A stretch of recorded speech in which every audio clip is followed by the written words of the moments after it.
I am here with Dominique Jackson, who plays Mother Electra on the hit FX TV series Pose. Dominique, tell me what you're doing here in Toronto at the Harbourfront Centre today.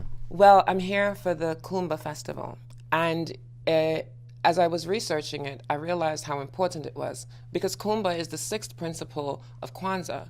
Kumba means creativity, and especially at this time in the world where things are always so messed up and we feel like our rights and privileges are being rolled back, the little privilege that we may have, it's really important to express that creativity. And what Kumba also means is that you do what you can, you do as much as you can, when you can, to leave your community more beautiful and beneficial than you inherited it. And to me, that speaks volumes, because a lot of times people are here to make their own way and not to leave a legacy of nurturing and empowering others, but just for self. And so it's really important for us to get that message out there that creativity is diverse. Creativity is something that we need in our community, and we need to uplift and empower people on all levels. Yes, and now a lot of the scenes on Pose were realities for people, including yourself. So can you tell me a little bit about your history with ballroom?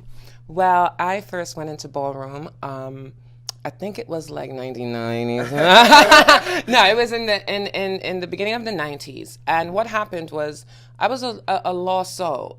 Being from the Caribbean, I knew that, being different would not be accepted, it would not be tolerated, and those were the kinds of words that I would hear.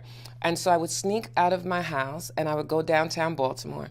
And it was downtown Baltimore that I met this one guy that I thought I was going to marry and love for the rest of my life. And these people just walked up the block, and you could see they just had this self-confidence, and they were just so fabulous. And when they saw me, they were like, no, you're not speaking to him. You're not dealing with him. You're coming with us. And it was the first time someone looked at me and said, you're beautiful.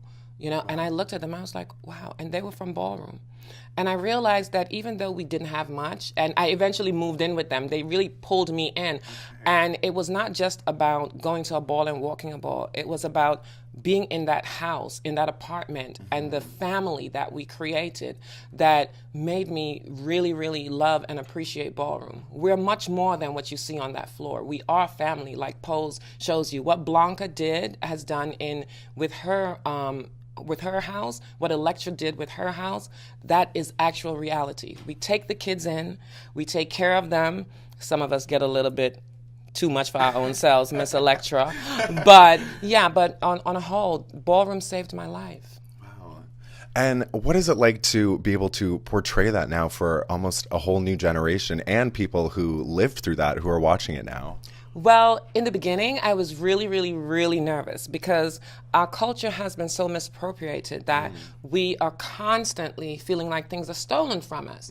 So for me to be able to bring this to life, I felt like I was being honored. And it took me back to those days when I would speak with Paris Dupree at a small bar called Two Potato. And she would tell me all the stories of Avis Pendarvis, Dorian Corey, and also Jessica Fox, who was the queen of clubs at Crash in New York City. They would tell me these stories. And I realized that as I was learning the history of my culture, it fascinated me, but I had no idea that to this day I would be able to bring all that knowledge, put it on screen, portrayed on screen, and honor those that are no longer here with us, those pioneers of ballroom. Yeah, and what do you hope people take away from hearing your story today? Well, I really hope that they realize that we're all human. I hope they realize that, again, we have to do as much as we can, when we can, to leave our community more beautiful and beneficial than the way we inherited it. So I hope that's the message that they take away today. Nice. And now let's talk season 2, because because I was so excited to hear that you were renewed, mainly because I'm really thirsty for more Mother Electra reads. You think you're on the road to being legends, but you couldn't make it from here to the door without me pointing the way. You're nothing but bags of rancid, rotting meat. I know you probably can't tell me anything about season 2, but can you tell me anything about season 2? Because I don't know. See, Mr. Murphy is genius, right? We don't get a script that gives us 8 episodes. Wow. No, we get scripts as they come along. Okay. And so what that does is it drives an actor to really delve into the project because you're constantly anticipating what is going to come. Like there were times when I would get the scripts, like I get episode 4 and 5 and 6, and I was like scrolling to the back really quick to make sure that I didn't die. Yeah, I would be doing that the same. Yeah, but it's so much fun, and I know that with the genius and the writing of Steven and Janet and Our Lady J, and with producers like Brad Simpson, Nina Jacobson, you know, the co-creator himself, the genius, Mr. Ryan Murphy, Brad Fulchuk, we are going to have an exciting season. So I am just as excited for season 2 as everyone else is, because like you, I am standing on pins and needles, like, what is Elektra going to do? Well, because we saw a lighter kind of version of her in the last episode. Some things changed. So are you excited to explore that?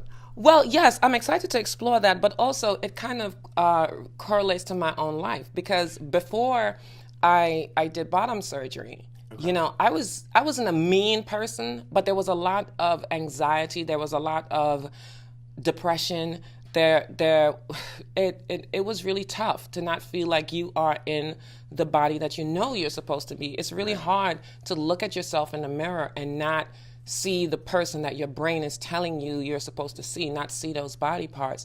And so for me personally, after surgery, I realized that I became a lot more lighthearted. A lot of things that used to bother me, I would just smile at them. I don't cry as much anymore. So I kind of figured that since Elektra had her change, she would have lightened up a bit. Yeah. Just a bit. Just a bit, yeah. What's coming up for you this year? Oh my gosh, just hopefully work. Yes. Yes, just work. I love going out and speaking at colleges and making these appearances because I want people to know that ballroom, we have come a very, very long way. Mm-hmm. And we're here and we are a part of culture, and that should be respected. We're not looking to be accepted. We're looking to be respected. Amazing. Dominique Jackson, thank you so much for chatting with me today. You're very welcome. Thank you. Harbourfront Centre's Kumba Festival is Toronto's longest-running Black History Month celebration. There's more talks and workshops all throughout February. You can learn more at harbourfrontcentre.com.